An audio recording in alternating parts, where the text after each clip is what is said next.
Welcome to Dream by Design with Melissa Banks, where women share their dreams, struggles and successes, how they were able to persevere despite the fear and create the life they want and deserve. If you're looking for inspiration to move you past where you normally would stop, then this is the show for you. Here's your host, Melissa Banks. Hello, and welcome to Dream by Design with Melissa Banks. I'm excited you decided to be with us today.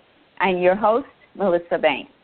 Today, we have an amazing woman to share her journey with us and how she was able to keep going despite the circumstances. Our guest today is Dafina Armstrong. Dafina is a critical care nurse and has been for the last 10 years, and she's a family nurse practitioner for the last year and a half. And now, with all of that, she is an entrepreneur running her own business, Dog Essential Eats and Cakes. Welcome to the show, Dafina, and thank you for being here today. Thanks for having me. I'm so excited to talk to you, Dafina. But first, let me just thank you. Those strong people that's on the front lines of this horrible time that we're in are people to praise and to just, it takes so much out of you inside and out. So I just want to just say thank you for your hard work during this time. Now, I know that you mentioned that your business was started out as a gratitude business.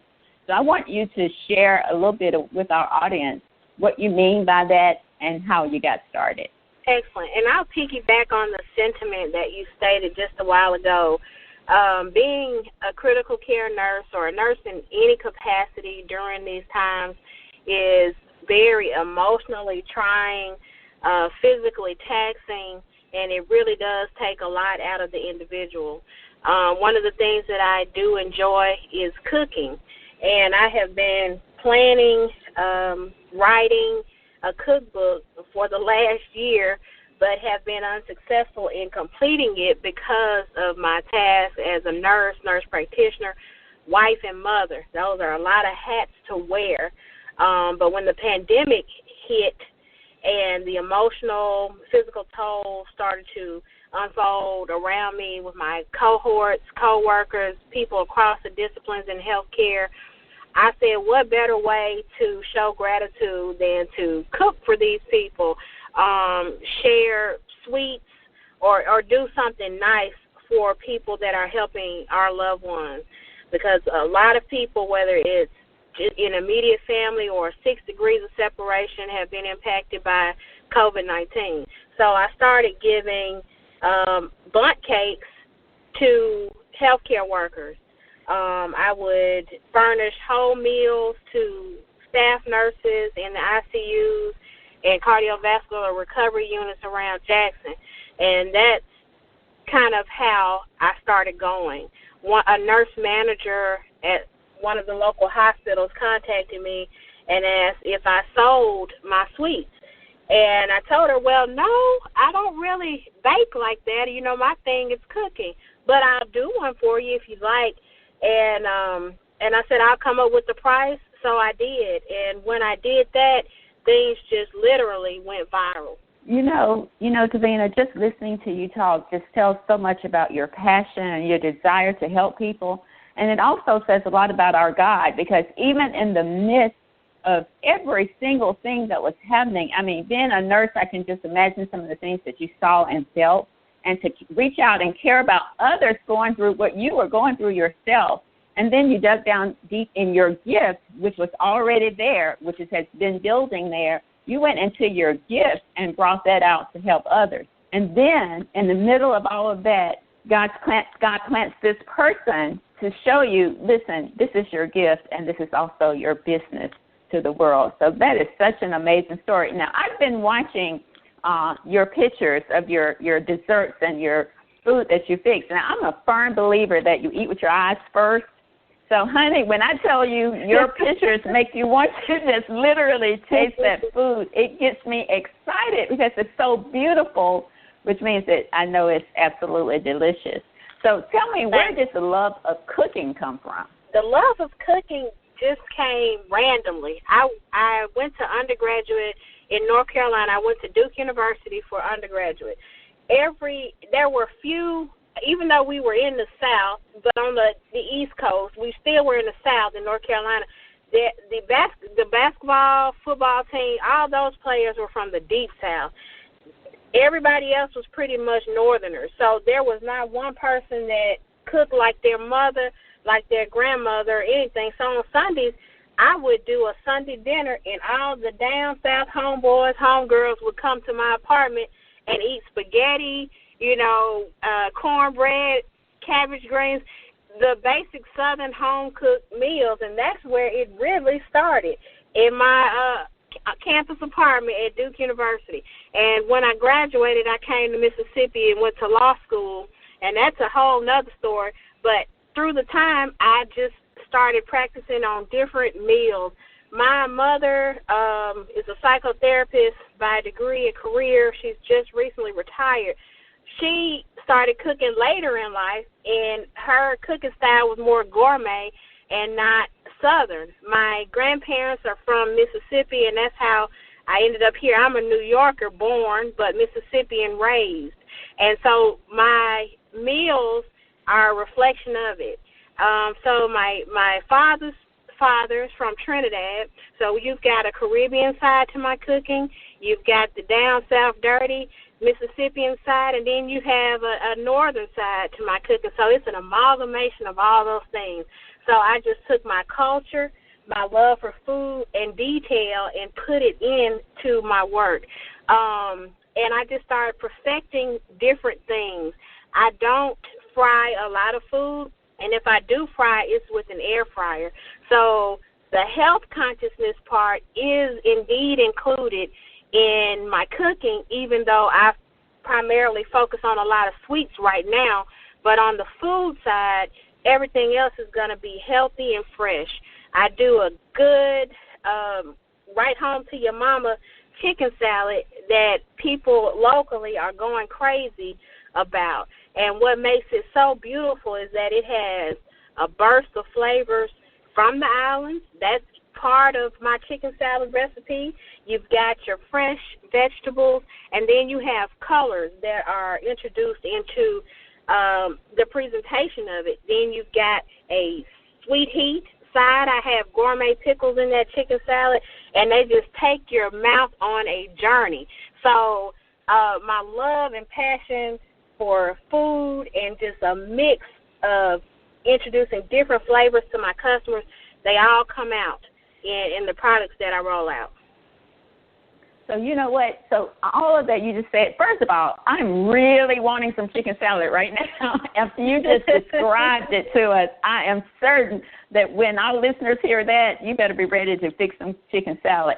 But what I also heard in your story was how God was planning and building this journey way back when you were cooking those Sunday dinners. And it takes us being obedient to continue in the journey that's already been destined for us. So when I hear you say that, I hear it was already deep down inside. I have a son who is a chef, and he believes in the freshness and the journey in your mouth, and food is an experience. And when I hear you talk, it just shares all of that and makes me want to get excited for you. And I can also hear your passion. And I believe when we're doing something that we're passionate about, even when things come up, we can push through those things. So I know that your business came in the middle of the biggest challenges any of us have ever faced.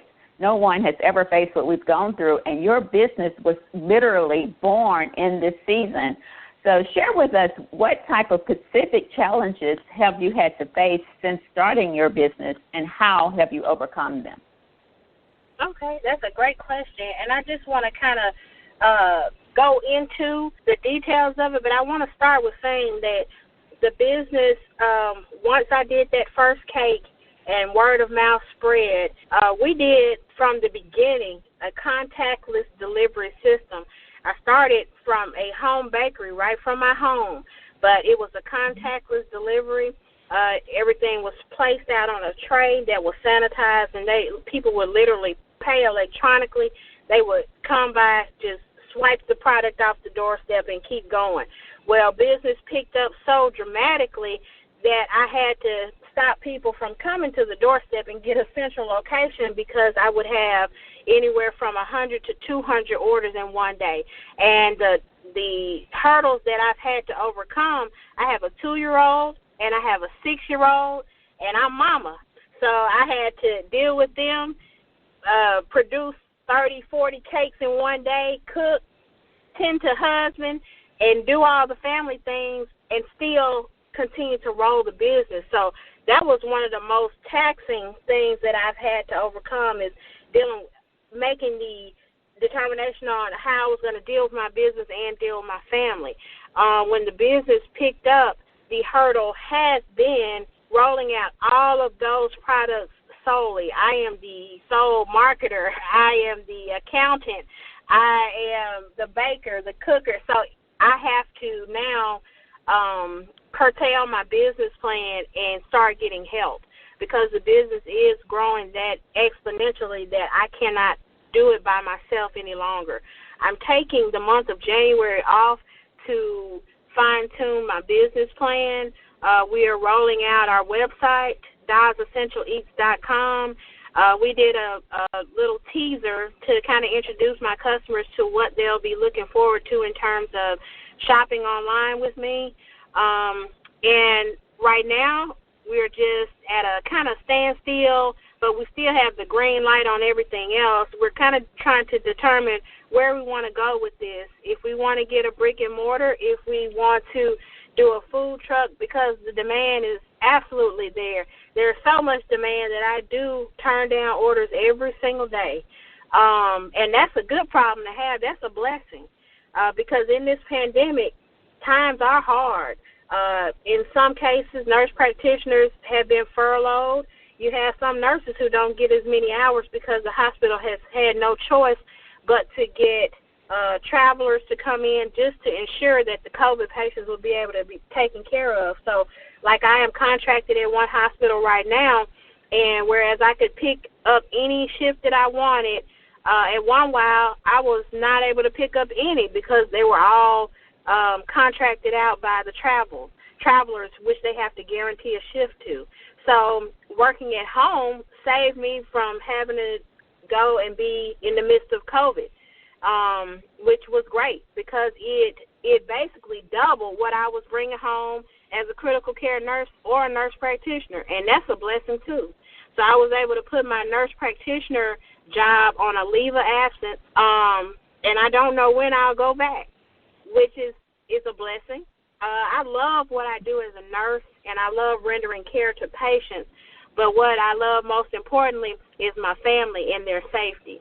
So being in the house and able to cook and bake and do other things that I love and be safe and be alive and be healthy pretty much trump anything else. So those are some of the hurdles that I've had to overcome, but they're good hurdles. They're hurdles that teach me how to go forward. And in the midst of all of this, I've been able to coach other women in business how to maximize their potential. Where I see some other bakers or people who have home bakeries who are selling themselves short, I tell them, hey, you aren't charging enough.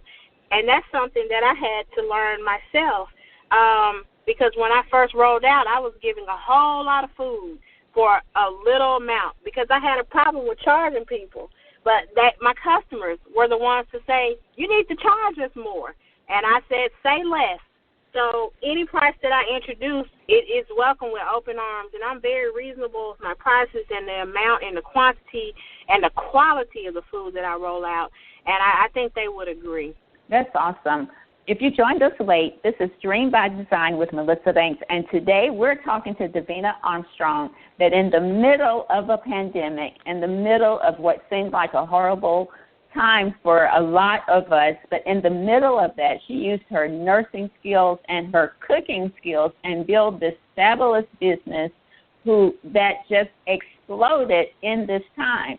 That just goes to show you, Dafina, that when God blesses you, when you bless others, you will see success regardless of what else is going on. In the midst of all of that, and we know it's 2020 and this season has been difficult, but in the midst of all of that, you were able to do something you love. You were able to be with your family. You were able to flourish in that as well.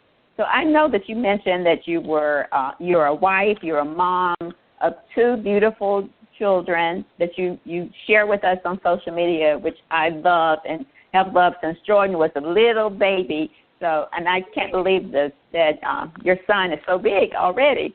But how do you stay encouraged? I know you said that, you know, the business really took off, but I also know what it's like starting a business of one and being the bookkeeper, the marketer, the producer of the product. I know I started my business 20 years ago without knowing what I was doing, so I can feel you on that. However, when I started my business, my children was already grown, so I can really relate to having to do all of it and be a great mom and wife. So how do you stay encouraged to just keep going? Great question. I pray because that's the only thing that keeps me sane. Because when you have a 2-year-old running around asking for chocolate every 2 seconds while you're trying to produce 75, 200 orders of gumbo, can be very difficult. But I just try to take peaceful moments to myself and I pray. And I just say the good Lord guides me, gives me strength to go through, but also knowing when to sit down, settle down, and focus primarily on your family, even though your business may present such a demand. I just try to to have discernment upon my own situation and what's best for my family. But the primary thing that I do is just pray about it, and it gets me through every time. Absolutely. So how important is it to you, Dafina, to have support around you, someone to cheer you on and to just support you, whether it's good or bad, the business is good or bad, whether it's a good day or a bad day? How important is it to you to have support around you? Oh, it's extremely important. And believe it or not, I know the saying is always that you'll get more support from strangers than you will from your family or friends. And that's one thing that I had to overcome with starting this business. There were plenty of times in the beginning where I may have said, oh, I think I may have bitten off more than I can chew. Oh, I've taken too many orders. Oh, I don't think I did this well enough today. And I'm a perfectionist, so it makes it even more difficult on me. But my husband is not a perfectionist, and he said, you're being too hard on yourself. So it is very important to have somebody, even if it's not an immediate family member or a spouse, but somebody. It is very important to have them in your corner to cheer you on, to encourage you when you feel like you may not have performed at your top level. But there are plenty of days that I definitely wanted to quit, and I had to just regroup and say, you can do this, you've done it this far, and I'm glad I kept on, because if I had not, then I wouldn't be where I am at this moment. There were days that I did take. Absolutely, Dafina. Those times are going to come. Yes. Those times are going to come up, and in my 20 years of experience, I will tell you, and I share with people all the time, is when you make quitting an option, that's what you would do. So it is so great to have people to talk you through those moments so that you can keep going so that you can get through to the next day. And usually by the next day, you've gone through what you've gone through and you can continue to push. So that's awesome information. Yes. So what advice do you have for a woman who, with a dream of starting a business similar to the one that you started? Okay. And it's probably going to be easier for somebody else who has had a dream to start a business like this versus somebody who started a business like this, like me, on happenstance. I had no desire, goals, or anything to start this business. It literally was placed in my lap based upon something that I love to do. And that's a good formula as well. But for somebody who has had a goal, a desire to start a business like this, I can give the word of advice to step out on faith. Write down your vision. Make it plain. If you don't write it down, you don't have anything to go towards. Write down your vision. Give yourself a 5-year business plan. Give yourself an immediate 30-day plan. What will you do in 30 days? Will you set up your website? Will you have credit card vendors that you connect to so that you can add them to your website? How will you take your payments? What kind of products will you roll out? Start researching different avenues. Will you get your products from Uline? Will you get your products from Amazon? Will you create an account with Cisco? Do you want to have an LLC? Those are all questions that you need to ask yourself. And when I started this business, I did not have an LLC and had no desire to have one. But as the business advanced, I saw that, hey, when looking back, you have great income that you probably need to be claiming. So that's therefore January 1st, I created an LLC, Di's Essential Eats and Cakes LLC. And so the business plan got curtailed for this year. So we will claim every dollar that we bring in, and then from there we'll create an even greater business plan. But my goal, my advice to the listeners out there, if this has been your goal, if a bakery, cafe, restaurant, anything like that is in your eyesight or in the back of your mind, make it a forward projection. Put it down on paper and start making moves to make something happen. Absolutely. The best way to achieve your dream is to get started, and basically that's what you just shared. I want to just thank you so much, Dafina, for sharing your story. It was definitely inspiring to all of us listening. Do you have any final words for our audience? And make sure you share all your contact information so that they can stay connected to you. Yes, my final word to the listening audience is never give up on your dreams, never give up on yourself. If you don't have faith in yourself, nobody else will. Be confident in everything you do. Make purposeful decisions. Treat people kindly. If you have a customer base that you're dealing with, remember that at some turn you're going to be the customer. So would you want to be treated like that? Conduct your business very affirmatively. If you want something done in a certain way, let your potential customer base know how you want your business operated, and don't take no for an answer, but be kind in your delivery of it. And going forward, to contact me, again, my name is Dafina Armstrong. My email address, I can be reached at Dafina, Dafina, at Dahs, Dahs, EssentialEats.com. And my website is www.dasessentialeats.com. We'll be fully up and operating after February the 15th, 2021, as far as the website is concerned, and you can shop right from home and get delivery or local pickup in Jackson, Mississippi. We'll extend our United States delivery after March the 20th, 2021. Okay, Dafina, is there a Facebook page that they can connect with you on? Yes, they can connect to my personal Facebook page, Dafina Armstrong, and you'll see Skinner in parentheses, which is my maiden name. And from there, I can add you to a private Facebook forum that we talk about my products, what's rolling out new, and even ordering links. But you can reach me on my personal Facebook page, Dafina Armstrong. Wonderful, Dafina. Thank you so much for being our guest today. And thank you to our audience for tuning into today's edition of Dream by Design. I'm your host, Melissa Banks, saying all your dreams are possible. Believe in yourself, work hard, and don't quit. Until next time, thank you for choosing Dream by Design with Melissa Banks. Enjoy your day.